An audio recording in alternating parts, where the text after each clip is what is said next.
This is the Loud and Quiet podcast. I'm Stuart Stubbs, and today I'm joined by Patrick Wolf.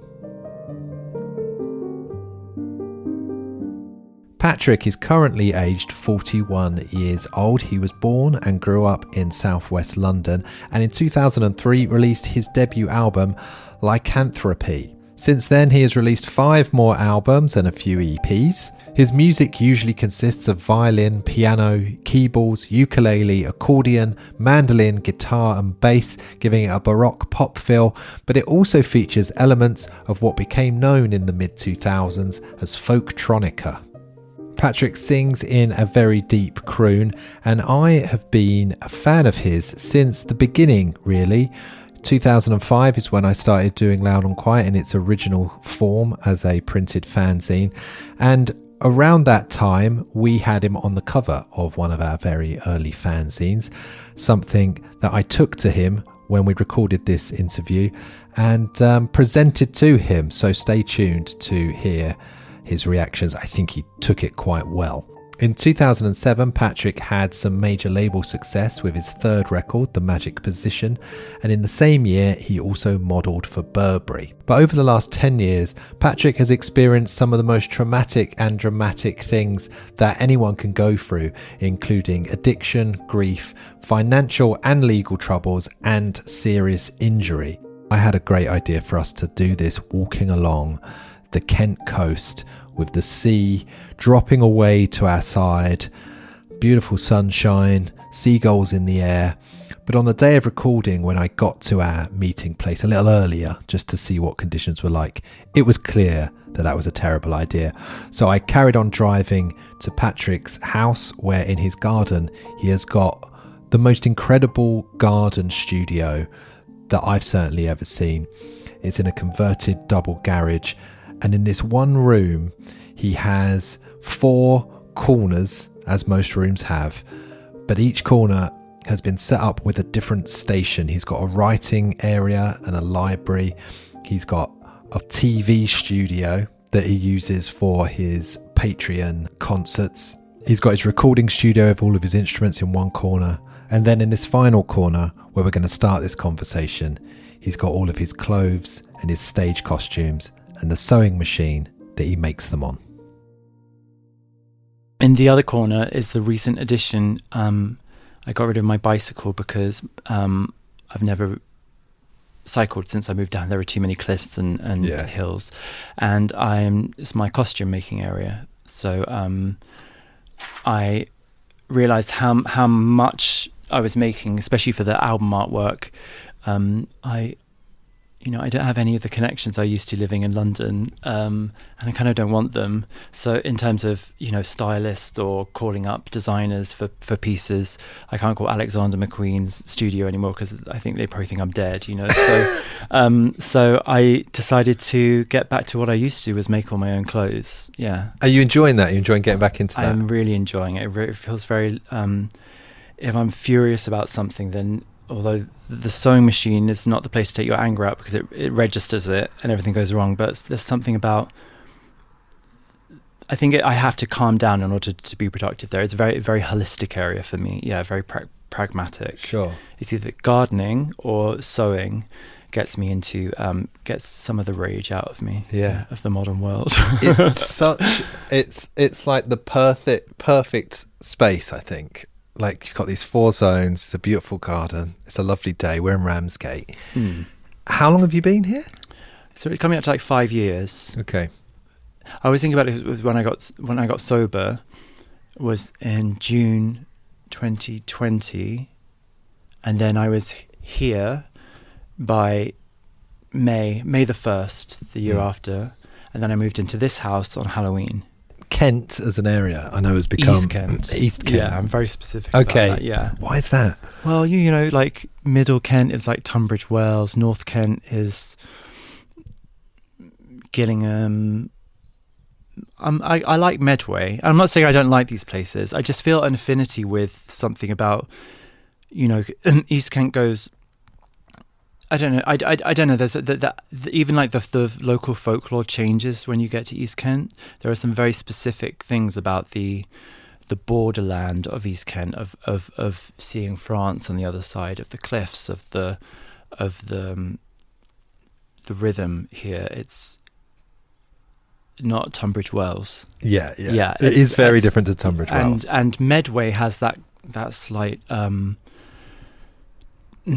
dystopian paradise about it.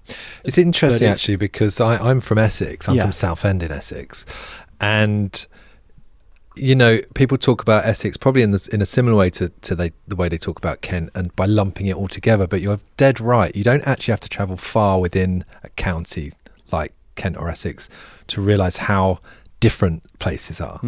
Like the north of Essex is completely unrecognisable to where I grew up. I know this place has become really special to you, but what drew you to it? What made you move here? So like I live between Ramsgate and Broadstairs. So actually the name of the place where in between is quite unfortunate. It has the word dump in it. Okay. so I live in the dump, right? So but Broadstairs, I saw a clip of it on the Alan Bennett film Lady in the Van. Oh yeah. There's a bit where she gets in the van and she vanishes and he finds her in Broadstairs. And I just loved, there was something about the bay, and I just was like, I need to find where that is, and I need to go. So my partner and I then we would make it our escape out of London, because it was only felt like an hour and a half, and it just became like a romantic place to come to. And then the week that I was declared bankrupt by the court, then I was pretty shell shocked, and my partner took me down to Broadstairs, and there was just a sense of like a feeling of like, this is where I start again. I don't know what I felt, but I just remember staying up all night and watching two seagulls fight over like a bottle of beer or something, like outside, and just watching that. And watching it was January, and it was January, February, really bleak.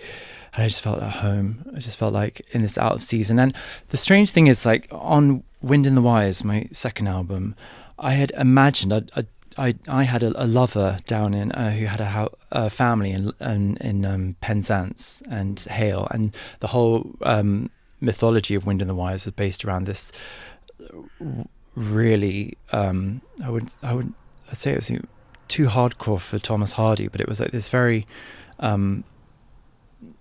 tragic, romantic relationship in this area, but that set off my imagination into out of season, and I say imagination because it was I grew up in Wandsworth, but I started to, I think I was using the imaginary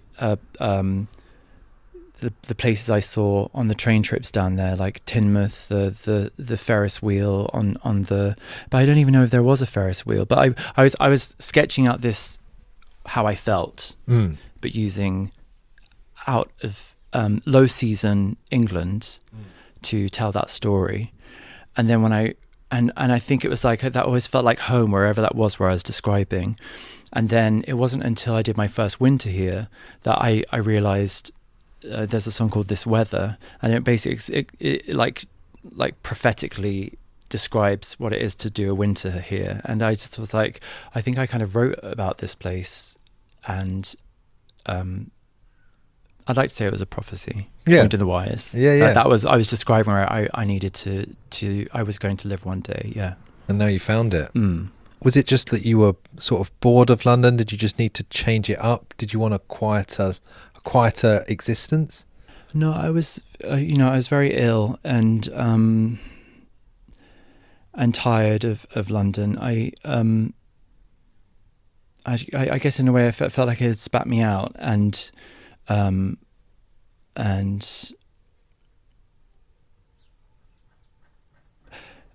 strange, like luckily I always lived in central London, so like I lived in Southwark, opposite the Tate Modern, like in this very like very bougie penthouse apartment, and then moved to this little mews house, and I lived I lived in central London, and I lived in Bloomsbury for like 4 years. And what? And yeah, I know, but like for a flat that was £800 a month, like rent, like old, it was an old Art Deco building that was built for single. It was like a feminist architect who built it for single women. Okay. And for some reason the rent had just stayed really low, so I stayed there on about £800 a month during the period that I was bankrupt as well. So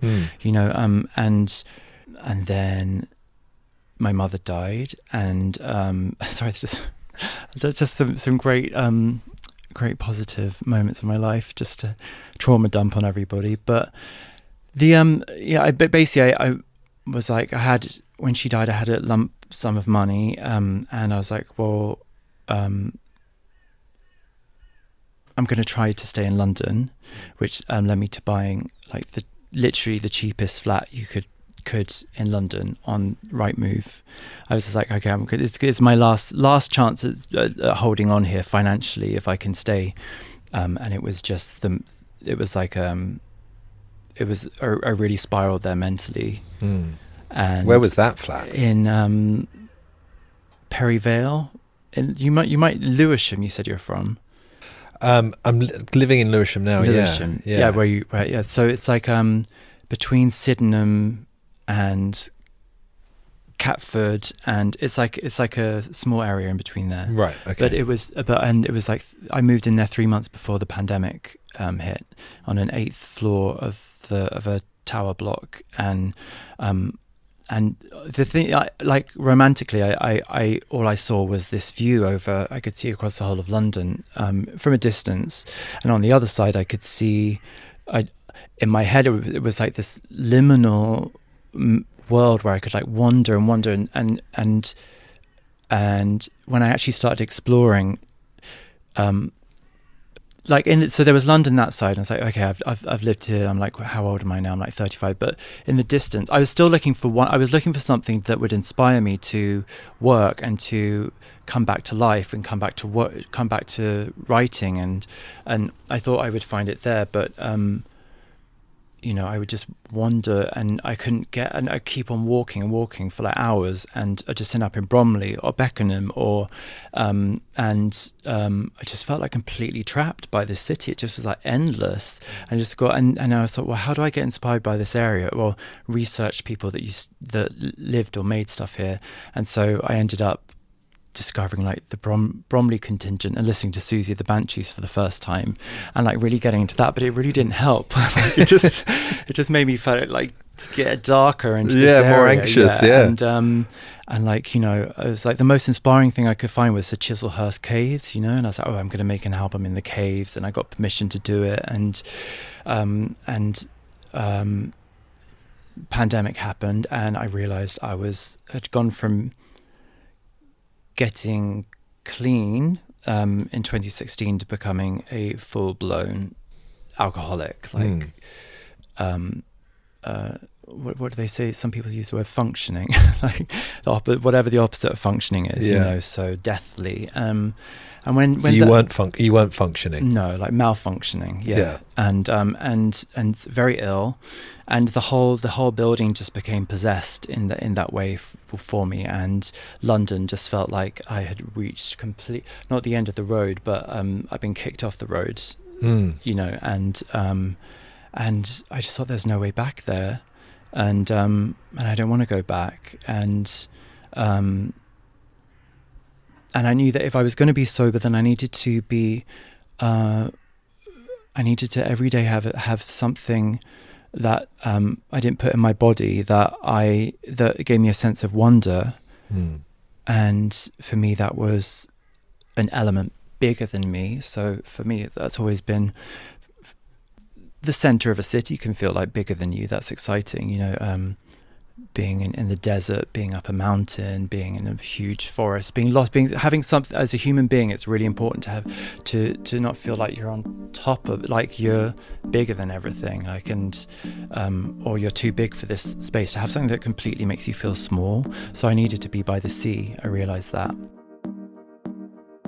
As Patrick's already alluded to, there's been a long gap between his last album and what is going to be a new album that comes out later this year in June 2025. It's been 13 years since he released Sun Dark River Light in 2012, which was an album that celebrated his first decade in music by reimagining old songs. It was sort of a best of that boiled some of his songs from previous albums back down to more traditional folk songs. But between its release and where we are now in spring of 2025, this man has experienced one tragedy after another.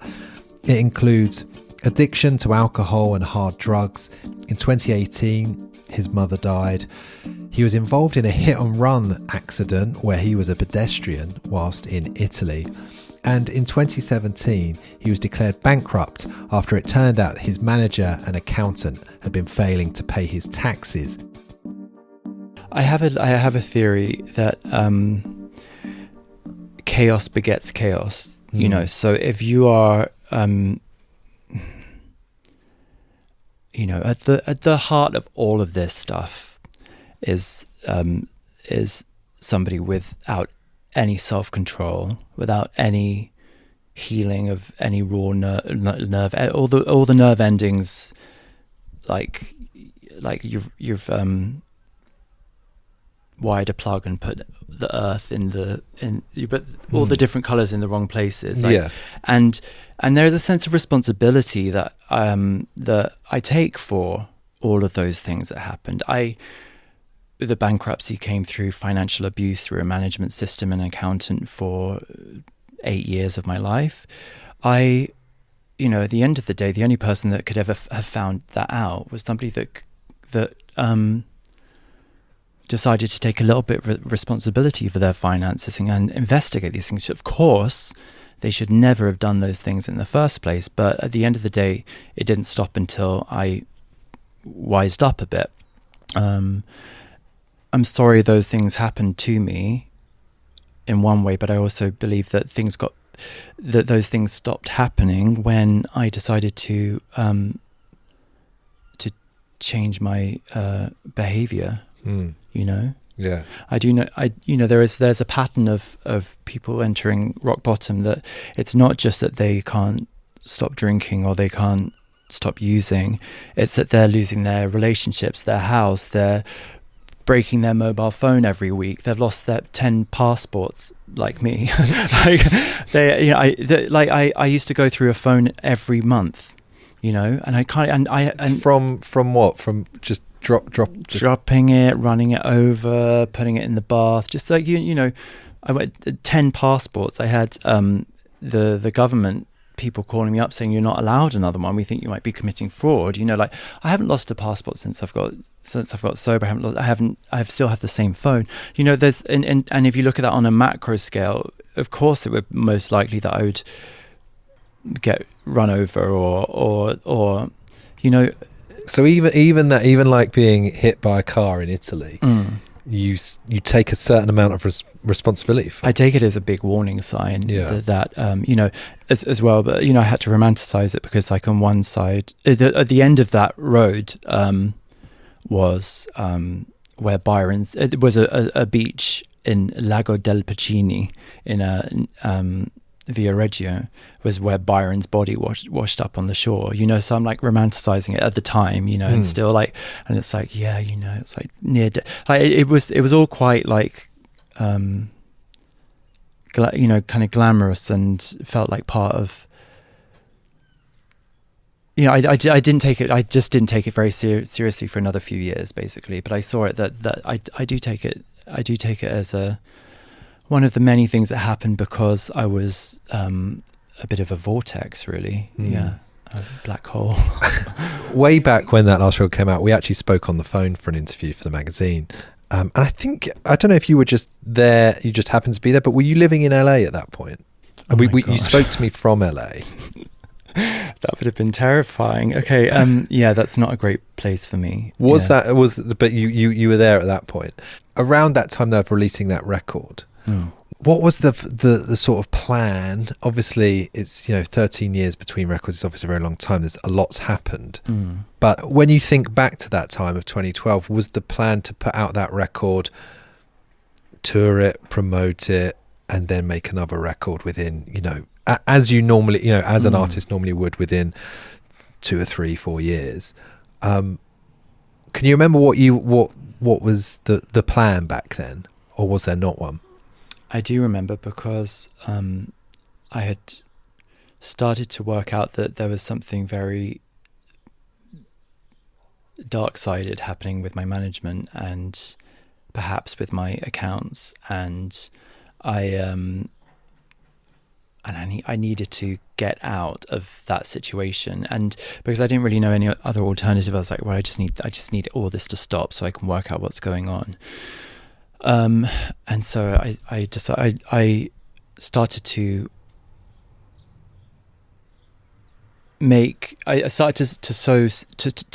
sow seeds in my management's head, saying that this was going to be my last album for a while. I was going to go and learn sculpture, and that I was going to, and I was basically trying to say to everybody, like, you can't make money out of me anymore. This is my last record for a long time. And I was kind of putting it I'm going to use that word, manifest, I think. Yeah. That's okay to use that. No, I just manifest what manifest, we manifest everything apparently these days. So, but I was, without really going into the grotesquerie of what was happening at that time, I was setting up a period of a break, as a test to the people around me, to see how they would react about me not making money for them anymore. But also but in order to do that, I realized that I was going to have to physically take time. And I was starting to realize at the end of Sundark and Riverlight, and I was also just a feeling of I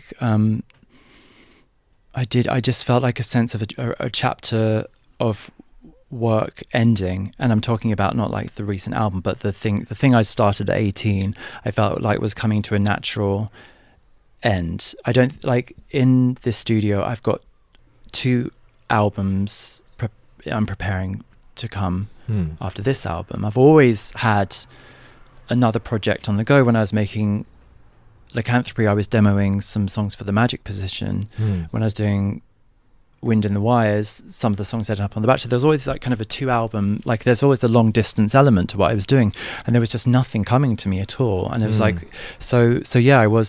remember I felt like it was the ending of something. I didn't realize how long it would be, but you kind of it was really when my voicelessness took over, and I lost my voice to quite a furious addiction for the next 4 or 5 years. Yeah.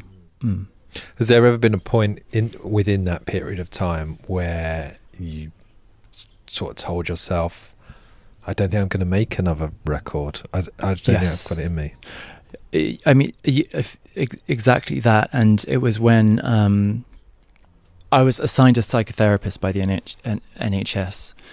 I'd gone to them about some things that were troubling them, my behaviour, and they wanted to diagnose me with something. They wanted to work out what was wrong with me, and I was given a clinical psychotherapist, and the first thing he did was like, you haven't worked for 8 years. That's not usual for somebody in that, you haven't, whatever. It's like if you were, because I wasn't unemployed, because I was still receiving royalties for the Magic Position, and from it wasn't like, what he realized was the first thing we're going to do is work out why you can't function with the thing that you're meant to be doing in your life. And it was that was, I didn't realize it was clinically diagnosed that I hadn't worked for like 8 years. I hadn't finished anything, and we went about. Were you aware of it? Like, was that like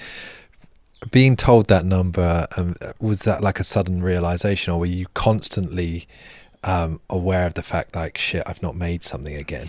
Well, I always used to feel it at the New Year's Eve. Of like, oh my God, Patrick, another year has gone by and you haven't I get like that at New Year's Eve. Yeah. I mean, it was literally like, the thing is, I was still doing the synchronicity of this whole period is really blessed, because despite all this malevolence going on, there were people really lifting me and carrying me.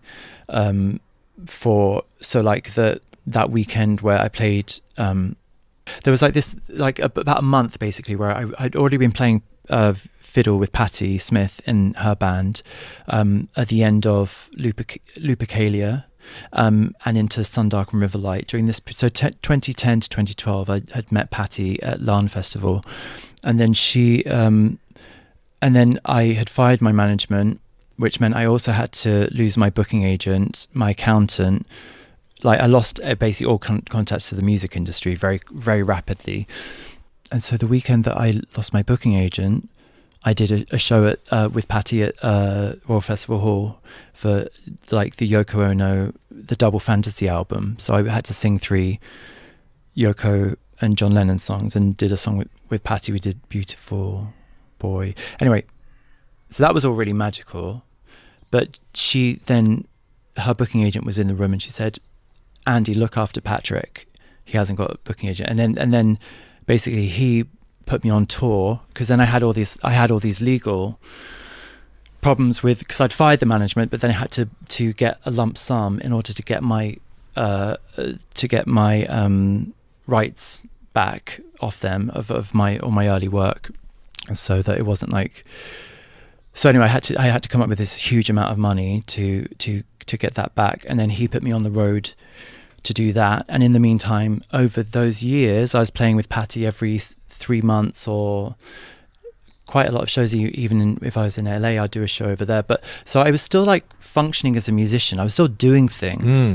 You were doing enough to not realize, and to not necessarily need to, because you sort of I guess you had.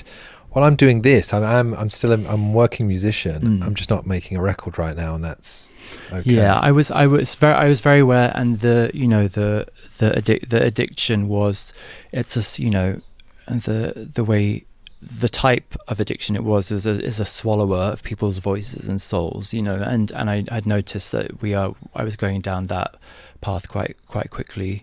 And I think when I started to realize the comorbidity of it all, it wasn't just because I was a songwriter who hadn't finished a song in ages. It was because I was an addict, and comorbidity of it all was when I realized I had a very, very big problem. On top of that, if you think without management, without booking agent, without record label, without all of those things, like, how do you even like begin to work your way back into any of those situations to release anything again? I mean, now I have all those things. It wasn't easy to come by and to build that all up again, and it's quite a huge infrastructure that goes into releasing a song, or like in the way that we're doing it, or putting a tour together. Like, there's a lot of people. I didn't have one person. I had my booking agent, but that was on a very like. The other artists that he represented were people that didn't need those things anymore, like Lou Reed and Marianne Faithfull and Patti Smith. I was like the youngest person in all this group of people. But that part is, we really don't underestimate that side. It just felt like I was just completely not in the music industry anymore at all. I think that's quite interesting, because I think people listening would maybe just presume, but you're Patrick Wolf, and you're a tried and tested name. You've been signed to like a major. You've done things yourself. You've done things independently. I think people would just presume that, you'd been away for a little time, but you can still call and be like, I'm ready to go. No. I need a man. You know, like, you can call a manager and get a manager. You can call a booker and get a booker. But no, and let me tell you this: like, when I was ready to go back to work, because of the amount of time that I had taken away, I had to prove every step of the way that I still had an audience. So I knew I still had an audience. I knew what kind of venues I could sell out. But working with a new booking agent, I had to slam my fist down on the table and say, book me in this city, book me in this town, book me in this venue. Even when I finished my EP, the people putting it out didn't think that I would, they thought, oh, we'll just go straight to digital because we don't know if there are enough people that are interested in buying vinyl anymore. So I said, I dare you to press up 1,000 copies. And we sold out the first 1,000 in the first month. Actually, the first 2 weeks, we sold out the first London show in 2 hours. I had to, for like 8 years, and during that lost period, I had lost all my self-confidence and faith in myself and possibilities. So I had to, like, when suddenly I got back to work and people were doubting that, like, I could be successful, whatever that means, but successful in terms of just functioning as an artist, putting out 1,000 copies of record, doing a 450 capacity venue, small things in terms of what I've done in the past.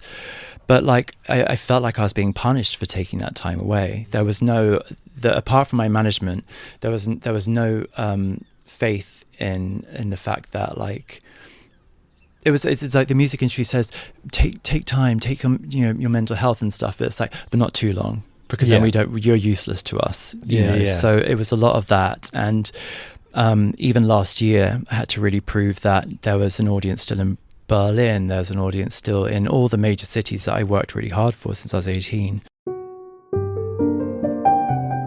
I realise now, as we get to the end of this episode, that I'm really making you wait for it, but there are happier times coming for Patrick Wolf. I've chopped this episode into part 1 and part 2 because we did spend a lot of time talking, and there was just a lot to get into, as we've already heard. It's been a 13-year hiatus, and it's not been the easiest 13 years. But in part 2 of my chat with Patrick Wolf, which I'll put out next week, is talk of the heyday of the major labels and the amount of money he spent. Audaciously, I thought should be on a major label. I was like, well, why isn't this on a major? Why isn't it got the same treatment as Girls Aloud? I end up on the same label as, like, Girls Aloud, and it's like, I didn't know. If you looked at it from the outside, if I looked at it out, I'd be like, what are you doing there? Like, but it was a fun game to play in it, and I don't think actually I lost. And of course, where he is now, there's a new album coming in June of this year called Crying the Neck. We get into what that is about, how some of the songs on there, how he feels about it, and how he's adapting to being a musician again in a world that is very different to the one that he left. 2012, things were not asked of musicians that are being asked of them today, with promotion and social media and content creation.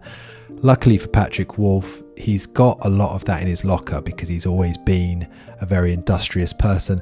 And there's something very unique about Patrick Wolf in the sense that he is a man who has done it both ways. He's done extremely DIY records where he's done everything himself. He's done big major label records where he's had huge budgets to work with. So we talk a lot about that and get into it. It's not all sad. Thank you to Patrick for taking the time. We spoke for a long time, which is why it is in 2, and as you've already heard, he's very honest and open. So hopefully you've enjoyed part 1. To come back for part 2, the best thing to do is if you just subscribe wherever you're listening to this, then you will know exactly when it arrives. Or give us a follow on Substack, loudandquiet.substack.com, and you'll receive an email as soon as this is ready to go. Thank you for listening. Thank you to Patrick, and thank you to me